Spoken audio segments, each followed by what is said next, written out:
students, this is Ajit Singh from AJVS International School Chika. Today we are going to read third chapter of 8th class. The name of the chapter is The Fight for Rights.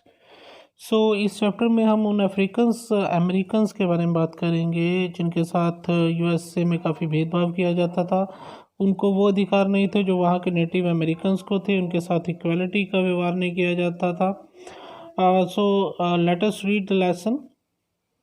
It is very hot and you want to go to eat an ice cream. You go to shop but the shopkeeper tells you that you cannot eat there as you belong to a different religion. How would you feel? कहते बाहर बहुत ज़्यादा गर्मी है और आपका ice cream खाने का मन है। आप आइसक्रीम खाने के लिए शॉप पे जाते हो और शॉपकीपर आपको ये कहता है कि आप वहाँ पर आइसक्रीम नहीं खा सकते क्योंकि आप दूसरे रिलीजन से बिलोंग करते हो। तो आपको कैसा लगेगा? Your friend wants to join a school but the principal of the school tells your friend's parent that you are too poor to join that school. How would you react? कहते हैं कि आपका एक दोस्त है, वो स्कूल ज्वाइन करना चाहता है बट प्रिंसिपल उनको ये कह के मना कर देता है कि वो बहुत ज़्यादा गरीब हैं, वो इतने गरीब है कि वो स्कूल ज्वाइन नहीं कर सकते। तो आप किस तरह से रिएक्ट करोगे? Imagine that you are living in America और मान लीजिए कि आप अमेरिका में रहते हो। You do not belong to the white race. तो आप वहाँ के जो गोरे लोग हैं उनसे बिलोंग नहीं करते। You are punished for talking to a boy और गर्ल हु इज़ वाइट। आपको उस बात के लिए पनिश किया जाता है कि आप जो है एक वाइट बॉय या एक गर्ल से बात कर रहे हो। So this was real situation in the USA before 1964। 1964 से पहले जो यूएसए में ये रियल सिचुएशन थी। Now your made took her 4-year-old child to a hospital but was not given good treatment as she was poor. मान लीजिए कि आपकी कोई मेड थी, नौकरानी थी, वो अपने 4 साल के बच्चे को हॉस्पिटल में इलाज के लिए ले जाती है और उस बच्चे का इलाज अच्छी तरह से उसका ट्रीटमेंट नहीं किया जाता क्योंकि वो बहुत ज़्यादा गरीब है। Did the above scenario feel strange to you? क्या जो ऊपर जो ये 4 सिनेरियोज आप बताए गए हैं ये काफ़ी स्ट्रेंज नहीं है? कहते were the people treated Fairlie? क्या लोगों के साथ फेयर ट्रीट किया जाता था, अच्छा ठीक व्यवहार किया जाता था? Can you imagine living with such discrimination every day? क्या आप इमेजिन कर सकते हो, कल्पना कर सकते हो ऐसी लाइफ के बारे में जिसमें हर रोज़ आपको डिस्क्रिमिनेशन, भेदभाव का सामना करना पड़ रहा हो? Now look at the pictures below and right what is strange about them. Now let us see the pictures. Now यहाँ पर एक गोरा लड़का खड़ा है, वाइट रेस से है, बिलोंग करता है, अमेरिकन है ये। इसने लिखा हुआ है we won't go to school with Negroes. Negroes किन्हें कहते थे? वहाँ के अफ्रीकन अमेरिकन जो होते थे उनको कहते थे कि हम निग्रोज के साथ स्कूल में नहीं जाएंगे। We serve whites only, no Spanish और मैक्सिकन्स। कहते हम सिर्फ वाइट लोगों के लिए ही काम करते हैं, स्पेनिश लोगों के लिए नहीं, मैक्सिकन्स के लिए नहीं। Imperial laundry corporation, we wash for white people only. तो कि हम सिर्फ गोरे लोगों के कपड़े धोते हैं। तो let us read. Shaina, a student of class 8, came home and told her mother, "Mummy, in weeks we are studying about our civil rights. Do you know that there are some basic rights that are given to us by the Constitution and no one can deny them to us?" तो शाइना थी एक 8th class की student. वो घर पे आती है, अपनी मदर को कहती है कि मम्मी आज हमने सिविक्स में सिविल राइट्स किसे कहते हैं? जो हमारे फंडामेंटल राइट्स होते हैं, मौलिक अधिकार होते हैं, उनके बारे में हमने पढ़ा।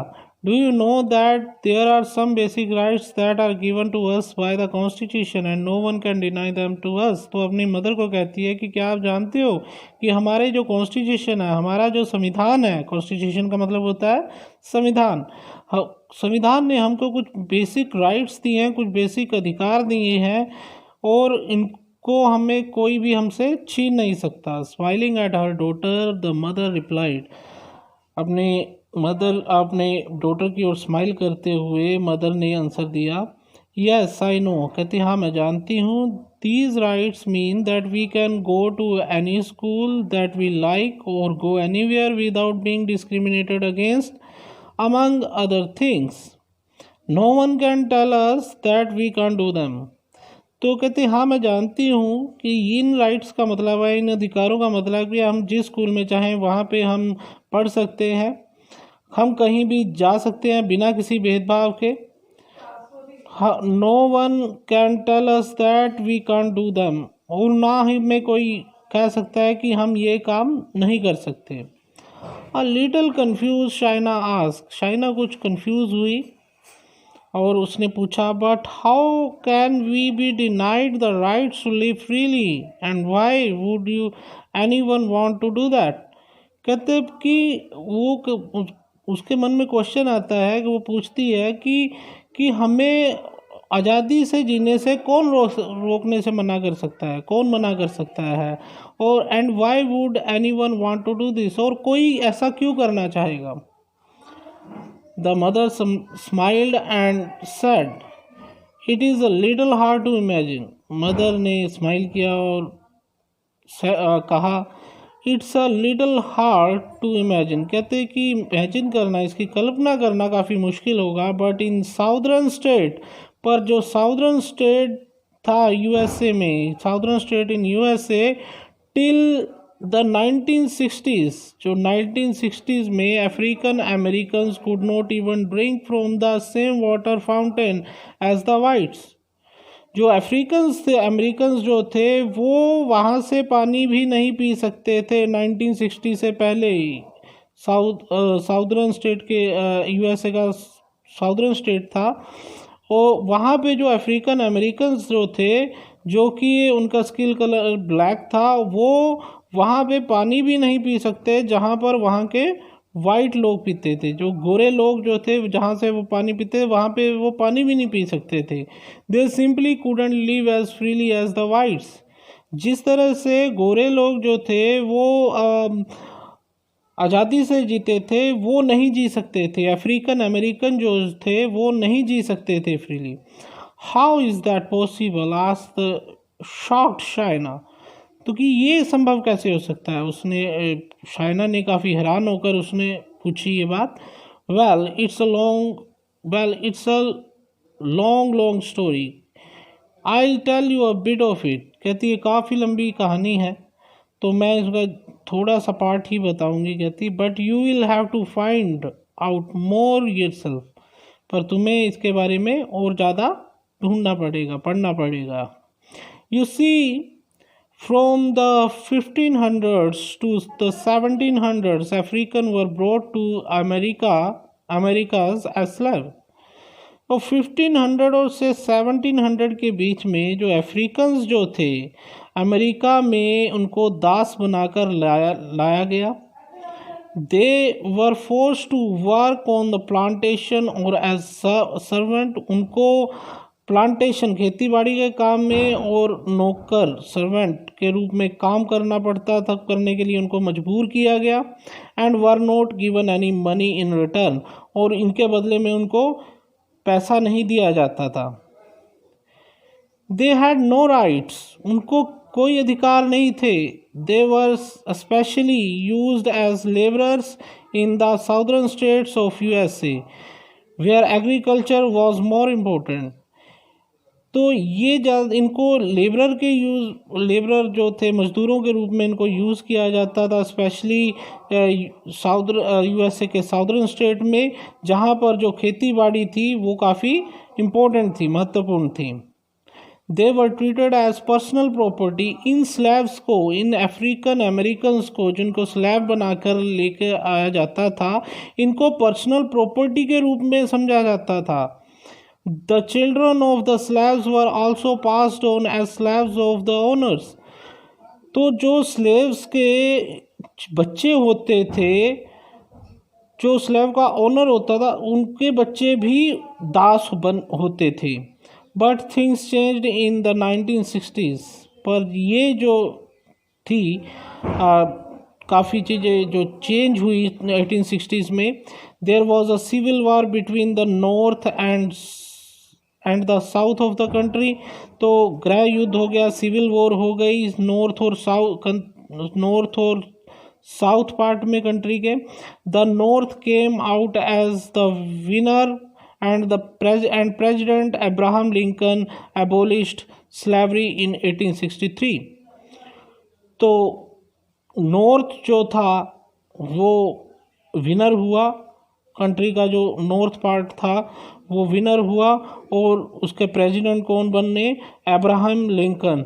और स्लेवरी को ख़त्म कर दिया गया 1863 में. Most children love happy endings.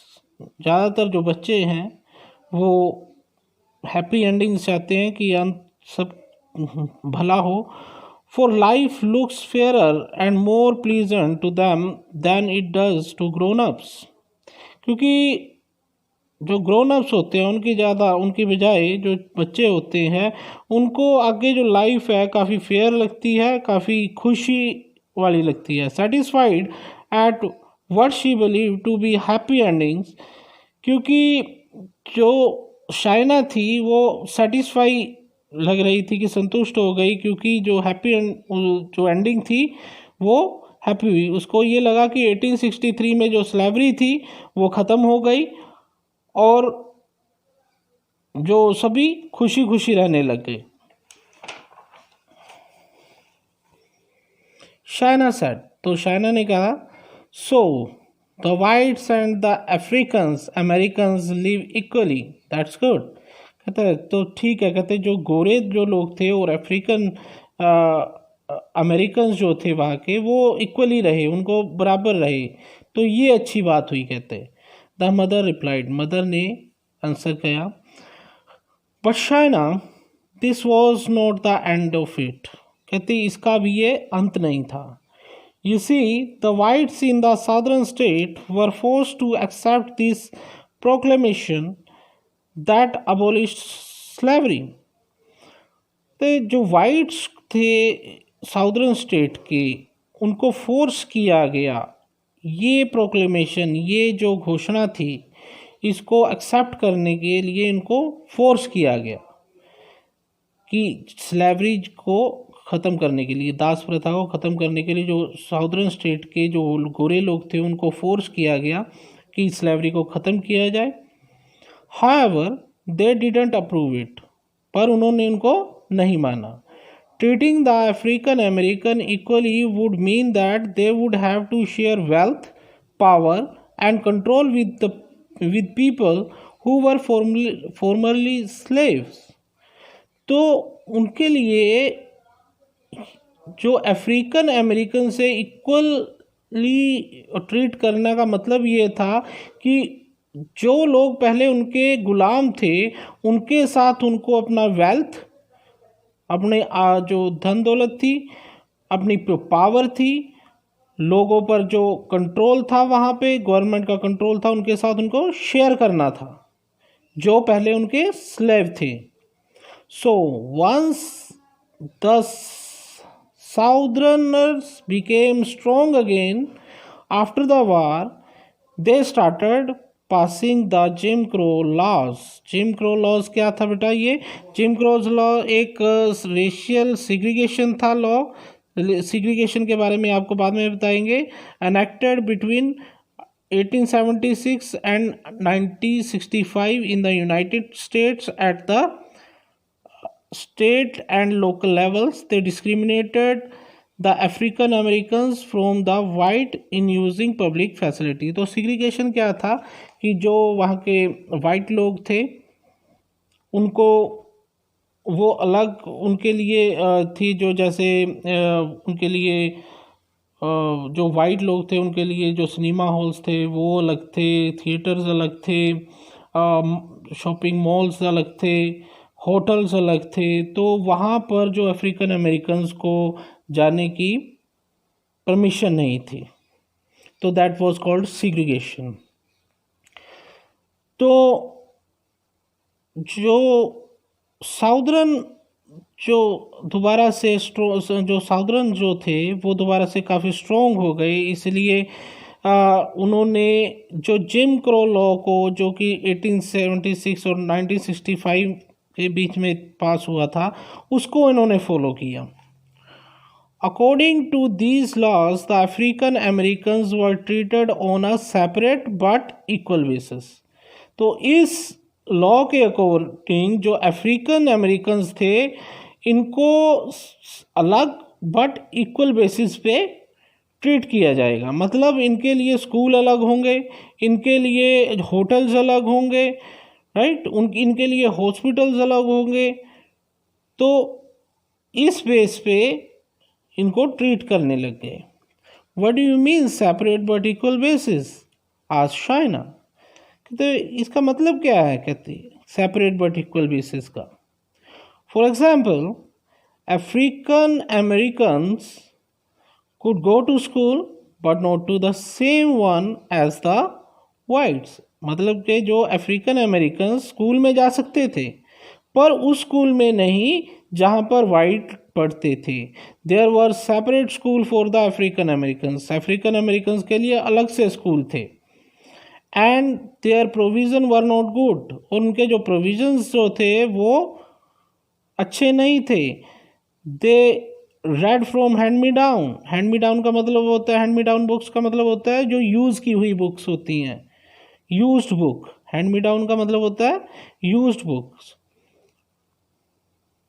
Read from hand me down books. Had bad furniture. जो फर्नीचर था स्कूल में वो काफ़ी बैड कंडीशन का था। And no properly train teachers. और वहाँ पर जो टीचर्स थे प्रॉपरली ट्रेन नहीं थे। Most restaurant didn't even allow African Americans to eat in the same place as the whites. ज़्यादातर जो रेस्टोरेंट्स थे अफ्रीकन अमेरिकन्स को वहाँ पर खाने का अलाउड नहीं करते थे जहाँ पर वाइट्स खाते थे। They had separate movie theatres. उनके लिए अलग से मूवी थिएटर थे, गेम रूम्स थे, etcetera. African Americans could, after 1863, have access to the same facility but only separately and they were not of good standard। तो 1863 के बाद तो इनको फैसिलिटीज़ तो प्रोवाइड की गई पर उनका जो स्टैंडर्ड था वो इतना अच्छा नहीं था।